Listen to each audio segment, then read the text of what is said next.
नमस्कार और स्वागत है आप सबका हमारे चैनल आदिशक्ति में। दोस्तों, नेपाल एक छोटा लेकिन बहुत खूबसूरत देश जहाँ के लोग बेहद खुशमिजाज और मेहमान नवाज है। दोस्तों, नेपाल साउथ एशिया का सबसे प्राचीन देश माना जाता है जहाँ कई राजाओं ने राज किया है। काठमांडू को हिंदू संत नेमी ने बसाया था। नेपाल दुनिया का एकमात्र हिंदू राष्ट्र भी है। गौतम बुद्ध का जन्म नेपाल के लुम्बिनी में हुआ था और दुनिया की 10 सबसे ऊंची चोटियों में से 8 नेपाल में ही स्थित है, जिनमें माउंट एवरेस्ट पर शामिल है। आज के एपिसोड में हम नेपाल के कुछ ऐसे रहस्य के बारे में बताएंगे जो शायद आप ना जानते हो, तो इस वीडियो को अंत तक जरूर देखिएगा।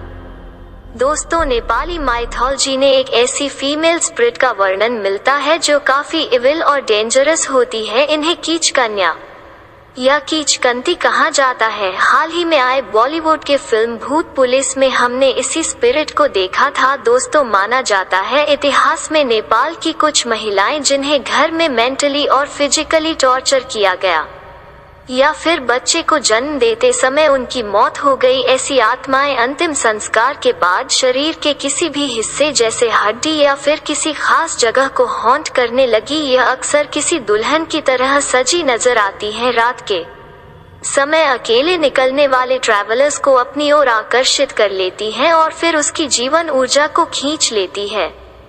माना जाता है इनका शिकार या मौके पर मर जाता है या फिर बूढ़ा हो जाता है। दोस्तों, नेपाल में कई राजाओं ने राज किया है। इन्हीं में से एक राजा थे सुरेंद्र विक्रम शाह। नेपाल पर राज किया।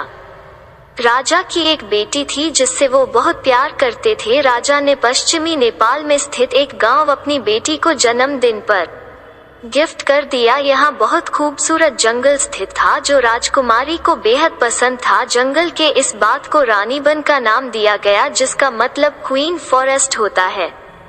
राजकुमारी इस इलाके में घंटों समय बिताती थी। उस दौरान यह जंगल स्वर्ग से कम नहीं था, लेकिन समय बीतने के बाद यह जंगल खौफनाक इलाके में तब्दील हो गई। रानी बन में एक विशाल पेड़ है जिसे अब हॉन्टेड समझा जाता है। कहा जाता है यहाँ एक महिला की रोने की आवाज आती है और कभी कभी फुल लोगों को नजर भी आती है। लोकल्स पहले रानी बन में सनराइज और सनसेट देखने जाया करते थे, लेकिन अब इस पेड़ की वजह से अब वहां जाने से डरते हैं। इस पेड़ के पास घटी थी एक दर्दनाक घटना जिसकी बात का सन्नाटा यहां आज भी सुनाई देता है। दोस्तों, लोकल से पूछने पर आपको एक ऐसी लड़की का किस्से सुनने को मिलेगा जो इस इलाके के पास रहती थी। वो अक्सर इस रानी बन में घूमने के लिए जाती थी, लेकिन एक बार किसी अनजान शख्स की बुरी नजर उस पर पड़ गई।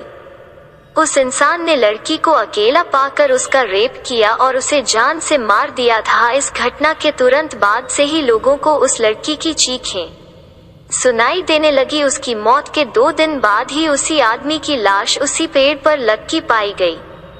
दोस्तों, नेपाल के नारायणगढ़ से 7 किलोमीटर की दूरी पर स्थित है देवघाट हिंदू माइथोलॉजी में पवित्र रिलीजियस और कल्चरल सेंटर माना जाता है। इस इलाके में कई पवित्र मंदिर भी है और दुनिया भर से यहाँ लोग घूमने के लिए भी आते हैं, लेकिन स्थानीय लोग हमेशा से कहते आए हैं रात के समय देवघाट में तंत्र मंत्र, काला जादू जैसी प्रैक्टिसेस की जाती है। सन 2009 में यहाँ कुछ कंकाल भी पाएगा। जब पुलिस ने इन्वेस्टिगेशन शुरू की तो यहाँ एक के बाद एक कंकाल मिलते चले गए। देवघाट पर लोगों का अंतिम संस्कार भी किया जाता है, लेकिन नर कंकालों का मिलना कुछ अजीब जरूर था। इस घटना के बाद आसपास के लोगों ने कुछ रहस्यमय महिलाओं को देखना शुरू किया। लोगों ने दावा किया कि कुछ महिलाएं देर रात इसी स्पॉट पर जाती हैं जहां से कंकाल निकले थे, वहां आग लगाती हैं और अजीब नृत्य करती हैं जैसे कि वो कोई डार्क रिचुअल में इन्वॉल्व हो। इसके बाद महिलाएं अपनी शरीर में आग लगा लेती हैं और नृत्य जारी रखती हैं। यह सब देखकर आज तक किसी की हिम्मत नहीं हुई करीब जाकर उन